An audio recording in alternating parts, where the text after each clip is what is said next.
Welcome to GermiNation, the podcast where seeds tell their stories. I'm your host, Cindy Hicks, coming to you from the Iowa State University Seed Science Center, a global leader in seed research, education, and outreach. Each episode, we dig into the beauty, wonder, and science of seeds, those tiny little powerhouses at the heart of agriculture, biodiversity, and global food security. Through conversations with scientists, farmers, industry leaders, and change makers around the world, we explore how seeds connect us, sustain us, and shape our future. This is GermiNation, where every great story starts with a seed. Hey, little seed. What do you need to help you grow? Today's episode is part 2 of our special series from the Relay Cropping Field Day at Iowa State University's Sorenson Research Farm. In part 1, we learned about the promise of relay cropping from Dr. Shrishail Navi and heard firsthand how 6th-generation farmer Jason Russell of Big Boulder Farms is putting these conservation practices to work in his operation. Today, we continue that conversation by looking at what's next. You'll hear from Matt Leavitt of the Forever Green Initiative and Anna Teeter of Cargill about the growing opportunities surrounding winter camelina, an emerging oilseed crop creating new markets for farmers. Then we'll take to the skies with Dr. Fernando Marcos of Iowa State University's Remote Sensing and Imaging Lab to explore how drone technology is helping researchers and soon family farmers collect the data they need to make smarter, more informed management decisions.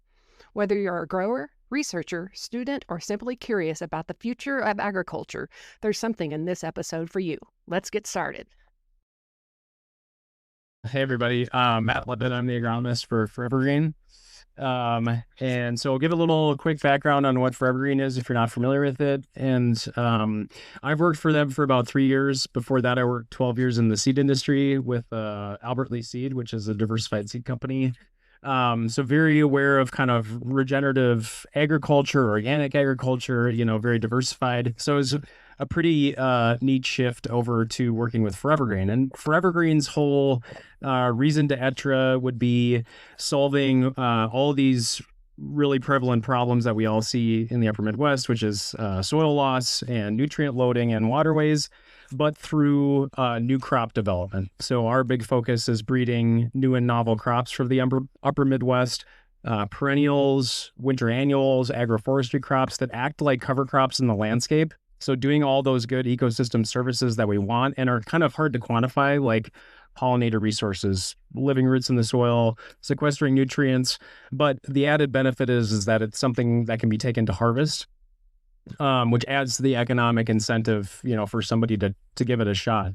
Because the reality is, after years of investment in cover crops and like farmers like Jason that are out there kind of showing proof of concept, in Minnesota anyway, we're still less than 5% of total ag land covered with cover crops. So something has got to change, and this is a potential solution to get more acres covered. That's really the goal. Forever Green, green growing cover year round is the goal. And so what brings me down here today is one of the crops we've been working with quite a bit at the University of Minnesota over the last 5 years is winter camelina, which was one of the trials planted here. So, similar principle in practice of where we'd like to get to with this crop is that it's not going to make sense in the upper Midwest anyway, and very highly productive corn and soybeans, acreage. We don't want camelina to be a standalone crop. It certainly can be a standalone crop in kind of drier climates like, in North and South Dakota, Montana, Idaho, Canadian prairies, that sort of thing fits very well. It's a brassica. It's in the same family as canola, radish, turnip. The real added benefit for this crop is twofold for the upper Midwest. Number one, it's very winter hardy. So we've seen it survive the winter, proof of concept, all the way down, from Minnesota-Iowa border all the way up to the Canadian border. So it's extremely winter hardy. There's not a lot of crops that fit that bill. It's also very fast maturing too. So that crop specifically is already past flowering. There's also spring camelina out in these plots too. So there is a difference between spring and winter. Winter is planted in the fall, it overwinters. Spring you planted in the spring. just like you would other spring grains. So the one we're really focusing on is winter because it's giving that cover crop benefit and it's maturing super fast. The goal being that that crop is up and off fast enough where you could relay soybeans into it or some other summer crop, sunflower, dry beans, etc. But soybeans is the biggest one, just by raw meat. The other system that you could potentially fit in with it would be double cropping. So have that crop come up and off, and then planting, your soybean after that crop would come off. But this is really what we're after from a marketing standpoint is the oil. We want more oil per acre, and specifically oil that's produced from a plant that has very low input costs. So camelina essentially has no herbicide cost to it whatsoever. At this point, we're essentially working with, pretty early stage genetics. So there's a lot of work being done behind the scenes on breeding this crop up in agronomic performance wise, larger seed size, more oil. But it's very low input from a nitrogen standpoint. A full rate of nitrogen on winter camelina is between 40 and 50 pounds of N per acre, which is pretty low. So the resulting oil from that oil seed looks very attractive to companies like Delta, like BP, like Shell. They want renewable fuel sources that don't take oil away from the established marketplace now, which would be soybeans. And they don't want, millions upon millions of acres in the Amazon rainforest cut down to plant more soybeans. So a specific system like this adds another crop to the system. You essentially have two crops in one season. That's kind of the model we're trying to take forward at varying stages. This is a completely new crop for a lot of people. So there's a fairly large learning curve, but in a short amount of time, with the generous support and partnership of Cargill, they're our offtake partner for all these crop fields planted.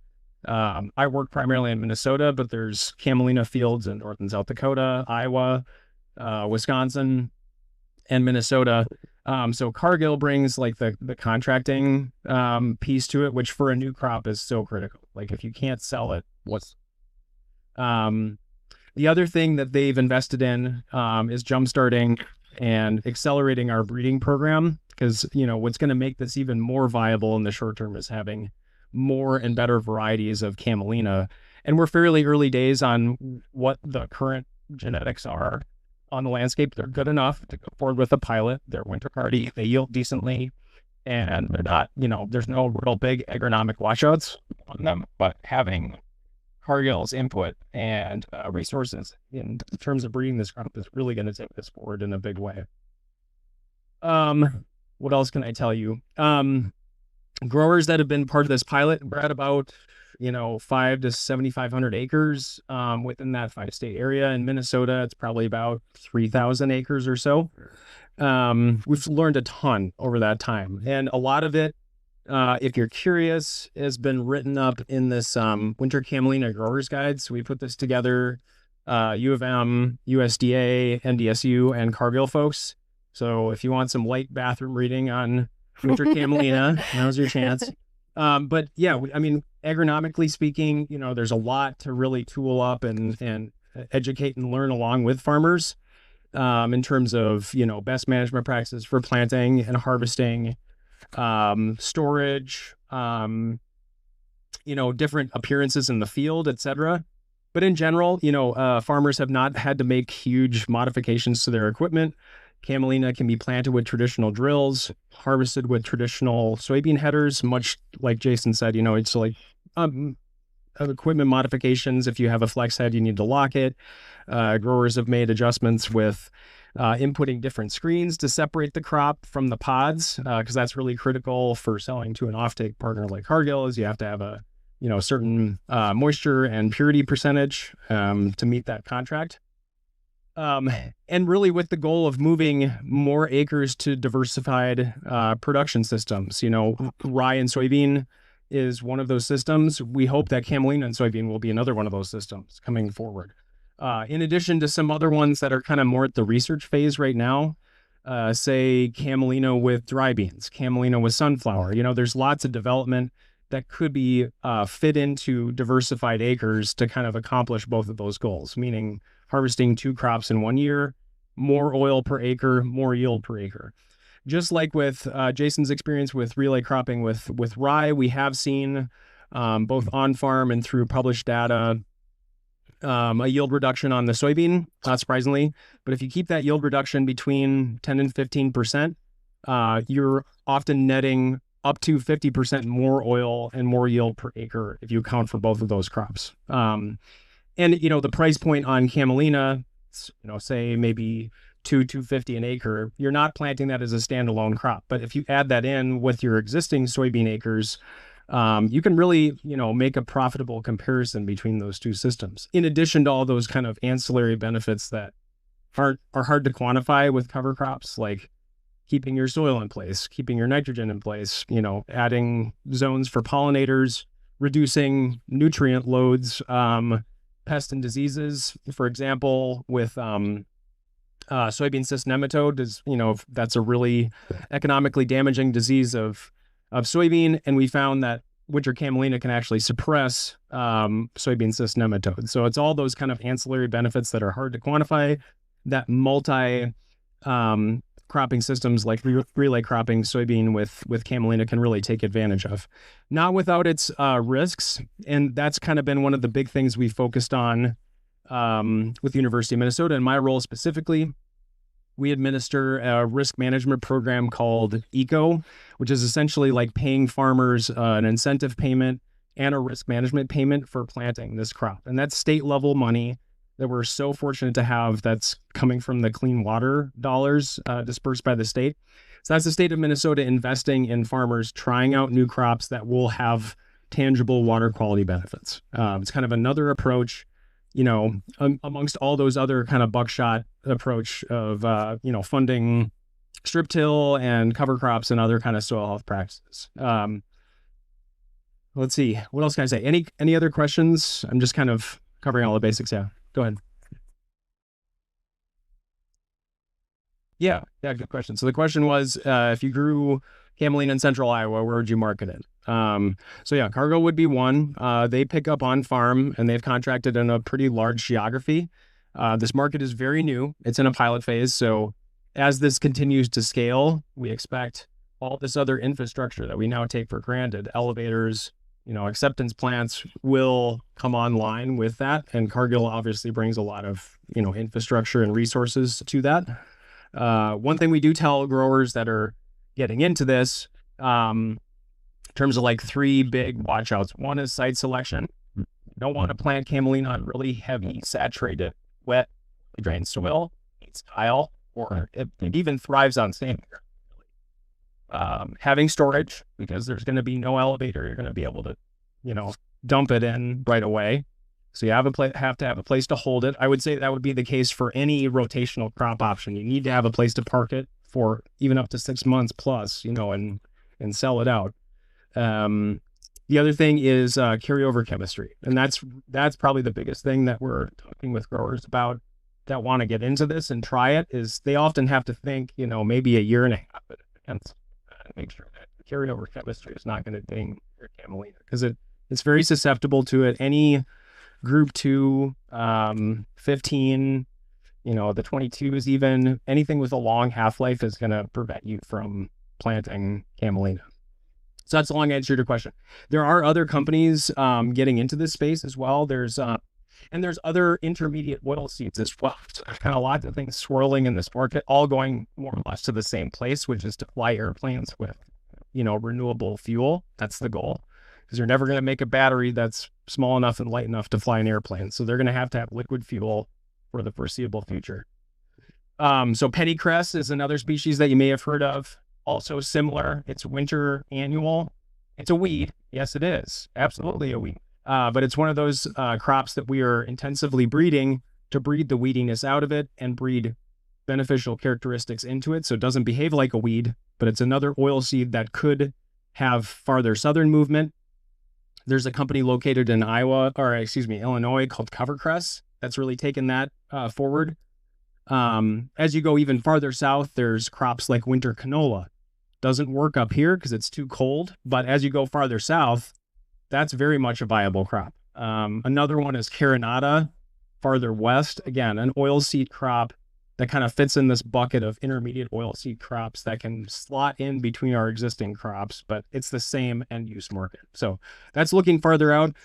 I honestly think short term too, the biofuel market is obviously the biggest demand engine out there, and they want millions upon millions of gallons of this oil yesterday. The demand is there. It's just building all that infrastructure and knowledge takes a long time, and getting growers up to speed, making sure they're comfortable with it. It takes, it's a relationship business. It really is. But we feel like camelina is here to stay regardless of what happens with biofuel markets. It'll have a place as a cover crop in the upper Midwest, going forward. Just complementing rye. It's a different plant species, gives you some diversity. So there is spot markets available for cover crop seed too, in limited quantities. But long answer to your question. Yeah.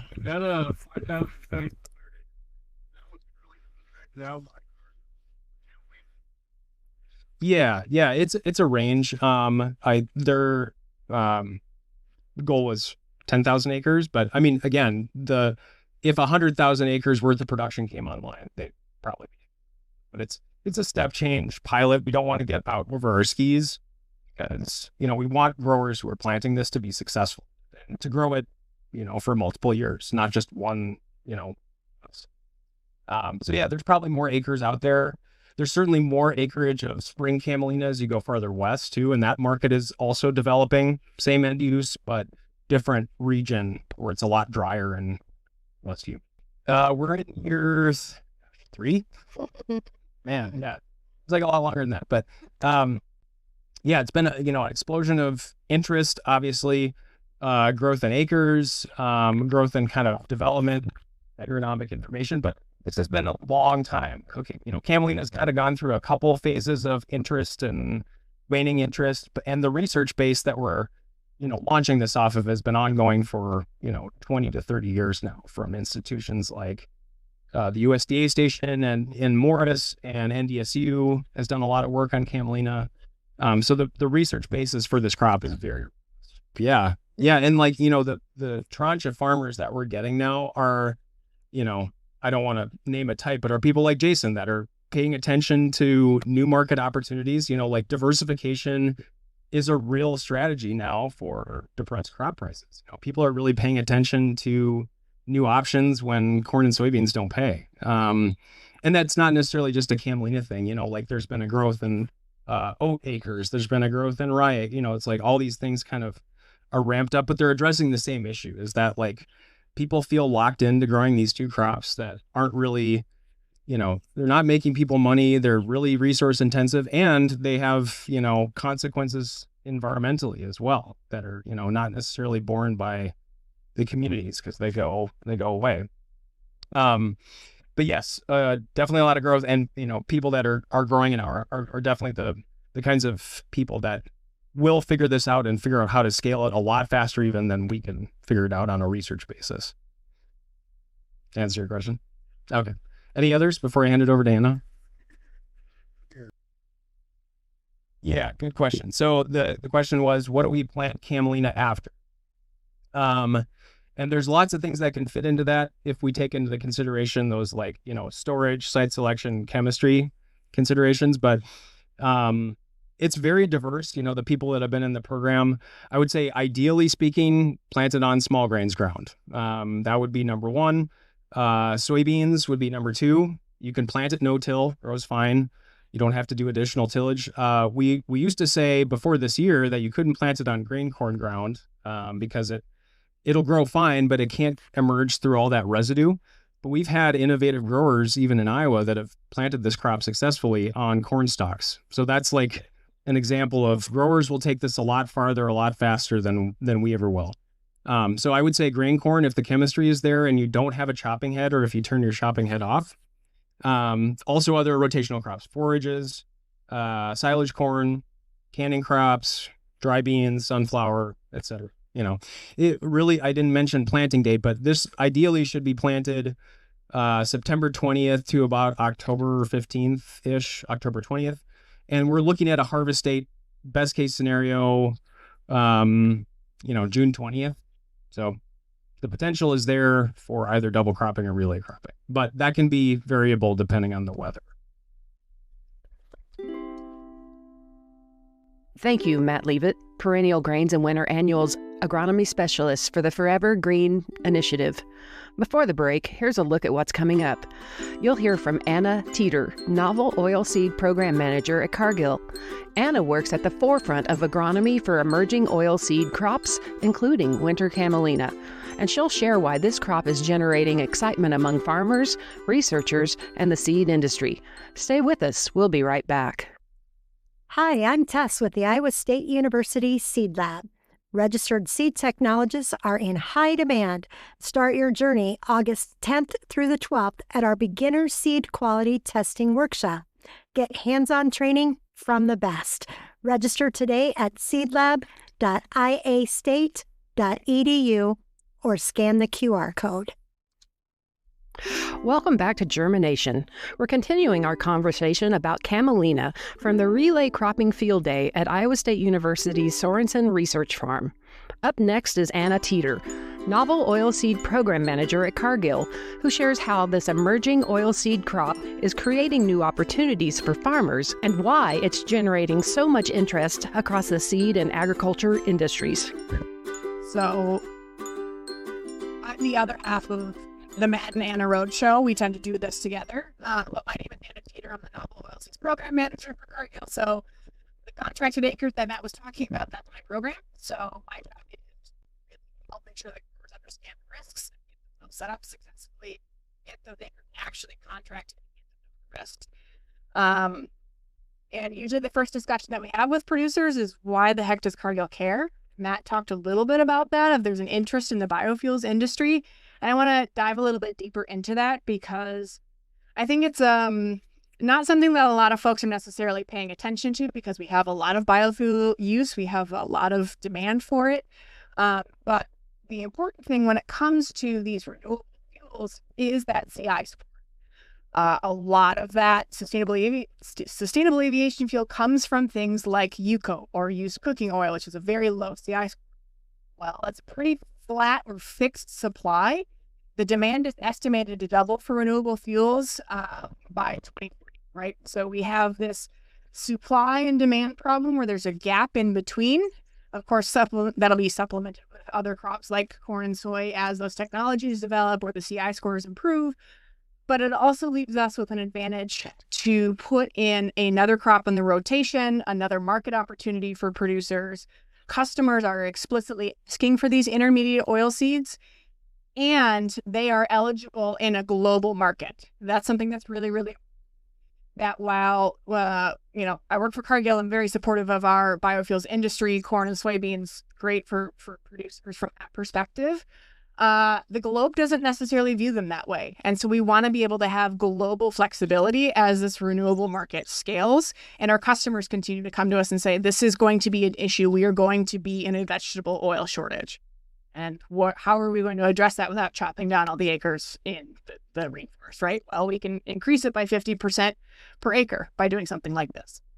So that, from our lens, is one of the big pictures. And we really wanted to be able to get this on the ground and show proof of concept, right? So a lot of folks will throw out 2028, 2030, 2035 is kind of when the lever is expected to pull for some of this significant demand in these low CI feedstocks. And so we were looking ahead going, well, if we're going to do this, we need to make sure that growers can do it. We need to make sure that we have varieties out there that can be used successfully. And we need to have proof of concept before our customers say, where are these 2 million to 20 million acres that we're looking for, right? And scale is a really, really important piece of this picture. I like to throw this out as a reference point, but about 150 acres of camelina will fill one tanker truck of biodiesel. Okay, so it takes a lot of vegetable oil to fill one of those tanks. And these fuel customers and demand customers that are looking for these products, a small pilot for them is 250,000 to 500,000 acres. Like, this is a tiny drop in the bucket for them because they're hundreds of thousands of gallons. Right? And so that's something that's really, really important to the perspective and scale of this type of opportunity. But we also recognize that growers have more market opportunity, and what better way to do that than to bring a new crop to market. Say, hey, producers, we see it, a picture for this demand.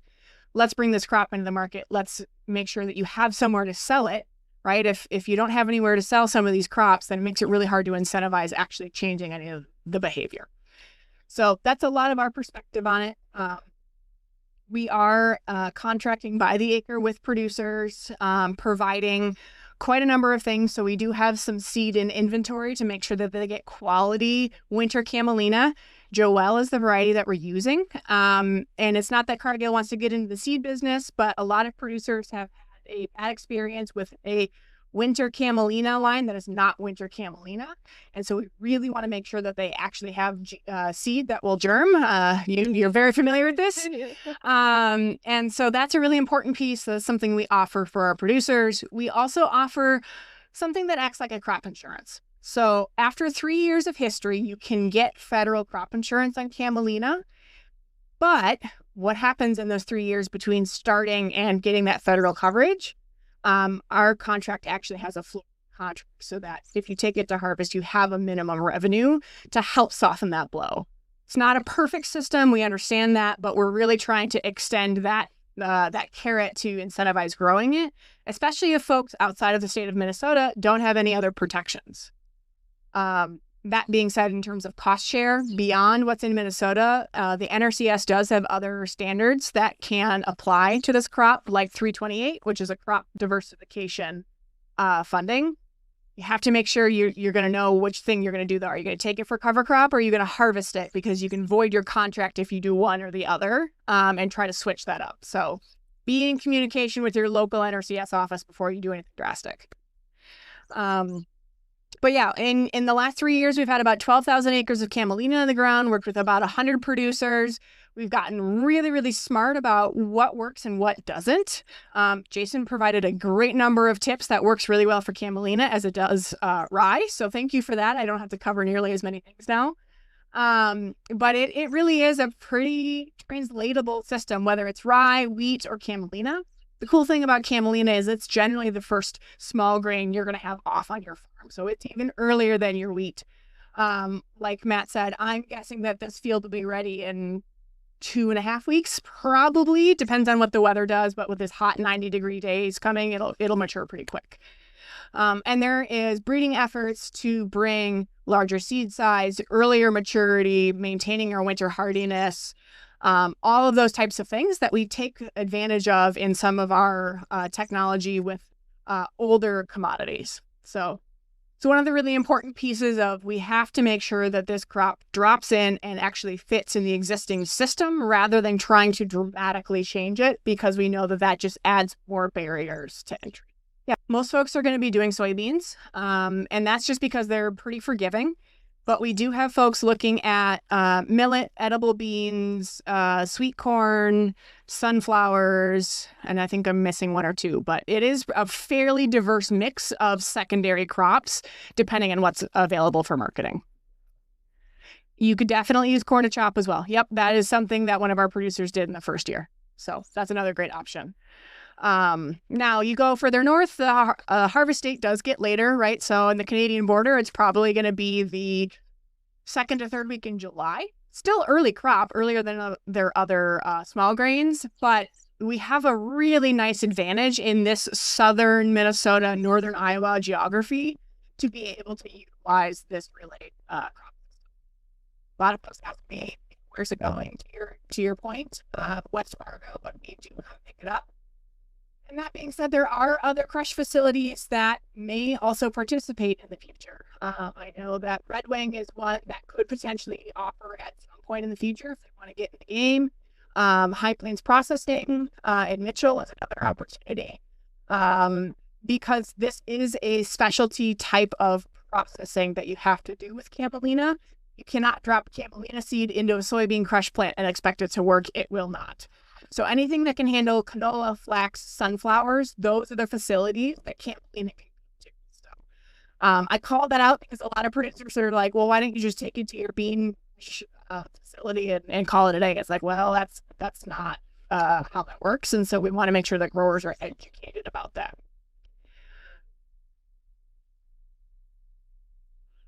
Yep. So all of ours is solvent extracted. So there's about 3% oil left in the meal by the time we're done. So we are really extracting as much as we can out of it.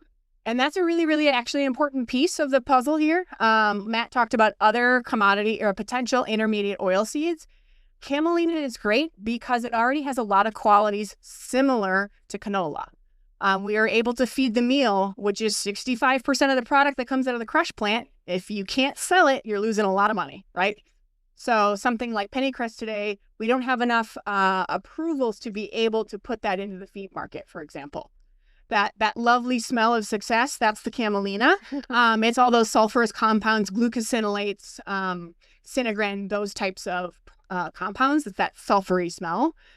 In really high levels, it can be detrimental to animals. They've bred it out of canola. Camelina has a very low rate. And so it's safe to feed to poultry and beef already. And that's part of the beauty of this crop being able to drop into the market and be first to market, is we are able to use both oil and the meal commercially. So it's a really exciting crop. It's a lot of fun to work with. I think producers are having fun doing something different, which is always a fun conversation to have, particularly when most of these guys that I'm working with in Minnesota have never grown a cover crop. So they're throwing themselves into a new market and getting the benefits of a cover crop without even thinking about it. So that's something that I've found that it's been really, really different from other experiences with cover crops. Other questions on the market? Yeah. So our contract is priced off of soybean futures with a premium. So as the soy market moves, growers are able to take advantage of those movements and lock in their pricing. So we've had growers anywhere from when the market was really depressed, they locked in at $10.50 all the way up to $12.50, and then we add the premium on top of that. I think it's an average of $1.50. Depends if they do on-farm pickup or anything like that. So bushel. The camelina is priced on the bushel equivalent to soybeans. So for Iowa, I have seen about 24 bushels, so it's not quite as high as rye. Again, we've got some breeding work to do, but it's at a higher value than rye would be. I think with some really sophisticated agronomic research and optimization, we could see 30 bushel here in Iowa as we work on optimizing that system. So I say it's a similar premium to non-GMO soybeans plus conventional soybeans. It's kind of the way I look at it. Yeah. How does the 45Z tax credit play in? Yeah, policy is a really interesting question on this. So initially, when we first started working on this project, camelina was something that benefited from avoiding a land use change penalty. That made the CI score very, very appealing. Now, they have taken that away, which is okay. The camelina CI score is still an enticing CI score for these companies, but it also means that there's other markets that maybe camelina is a better fit. For example, California still recognizes the land use change penalty because they don't want vegetable oils or food acres going into their biofuels policy. It's up to them to decide that, but if that market is there, we're going to take advantage of it. Same with Europe. Very similar perspective, and that puts the crop at a pretty close to zero. And without it, it's about a 25 with updated green information. So it's a pretty comparable crop. And I think that there's more work to be done in terms of yield that allow us to even push that CI score lower. Marisol Berti out of NDSU has some really great information on kind of optimizing CI score to yield and nitrogen rate.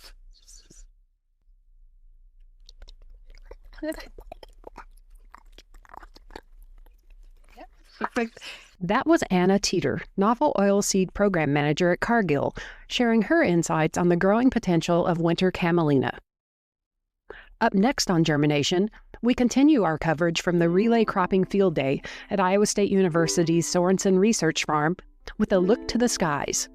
You'll hear from Dr. Fernando Marcos, a research scientist and co-leader of the Iowa State University Remote Sensing and Imaging Lab, about how drones are transforming agricultural research. His work combines agronomy and precision agriculture to help researchers collect faster, more accurate data on cropping systems, including corn, soybeans, and cover crops. Best of all, this isn't just technology for large research institutions. It's becoming increasingly affordable and accessible for family farms, opening the door to smarter, more informed management decisions. Strong seed systems start with strong leaders. Hi, I'm Mauri, Program Coordinator for Iowa State University's Seed Technology and Business Graduate Program. Our program equips professionals with the technical and business knowledge needed to lead in the seed industry. The program is online, flexible, and industry-focused. Apply today. Welcome back to GermiNation. As technology continues to reshape agriculture, drones are becoming powerful tools for improving research and on-farm decision-making. Joining us now is Dr. Fernando Marcos, research scientist and co-leader of Iowa State University's Remote Sensing and Imaging Lab. His work combines agronomy with cutting-edge remote sensing technology to help researchers, and increasingly farmers, collect accurate, real-time data that is changing the way we understand crop production. Hi, everybody. I'm Fernando. I'm representing the Department of Agronomy in the Remote Sensing Lab, our SIO. I have Nathan here with me. So we brought our toys, and we've been helping researchers here on campus since 2024, and been collecting drone image data here. We're always trying to find new sensors and really help what the researchers need from their trials as far as remote sensing. What we have here, so this is one of the medium-sized small drones. So this one is a IF 800. So this one is a good one to do research and also a little bit of on-farm. And this one is kind of the one that we are using for this specific experiment here. This one is a IF 1200A. So this one can carry 2 payloads at the same time.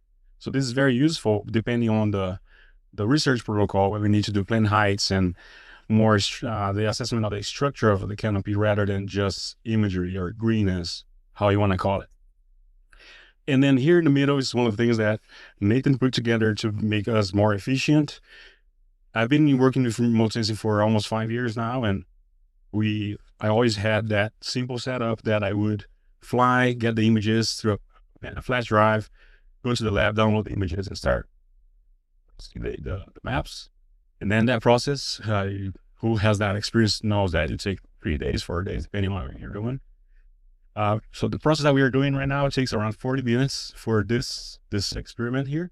So really helping to improve adoption.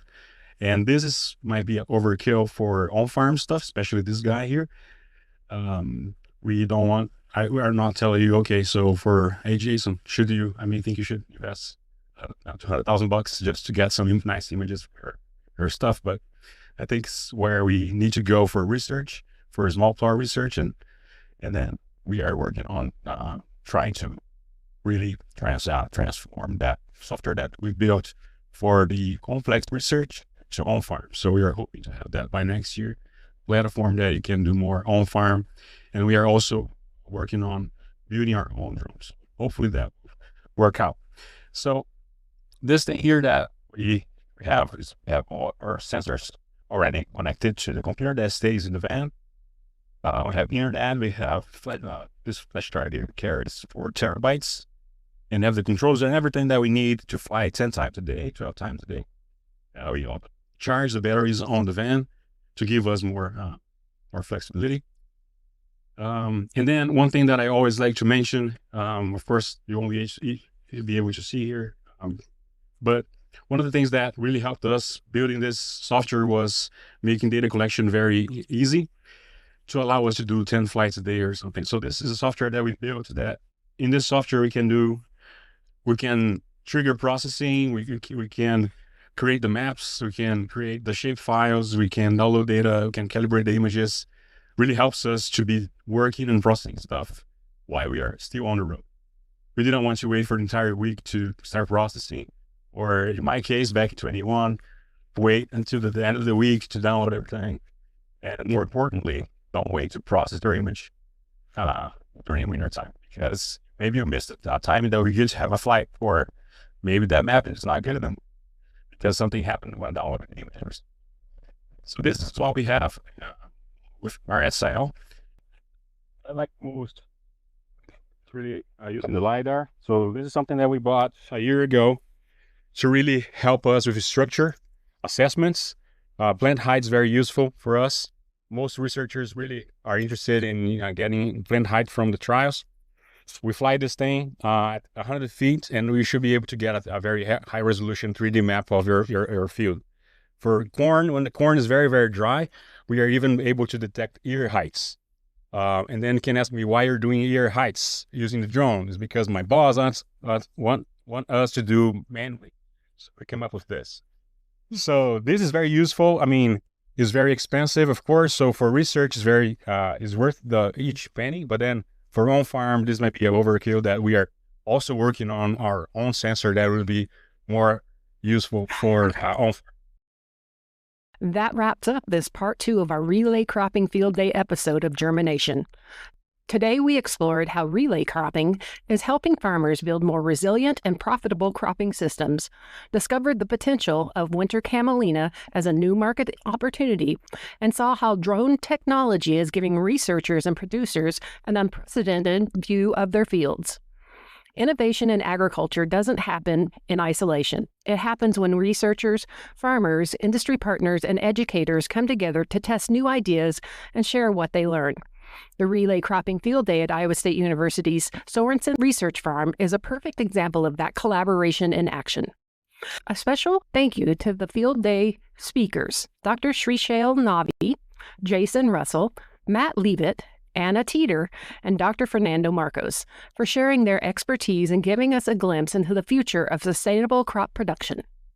To learn more about the Iowa State University Seed Science Center, our research, training workshops, and educational programs, visit seeds.iastate.edu.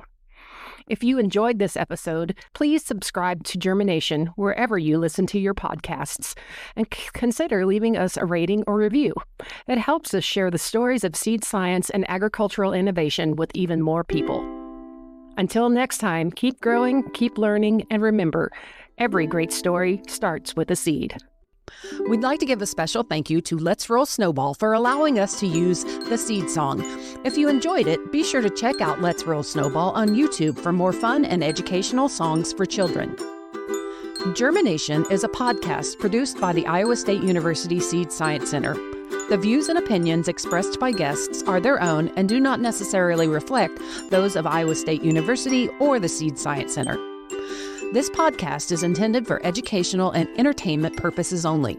Thank you for listening to GermiNation, where every great story starts with a seed.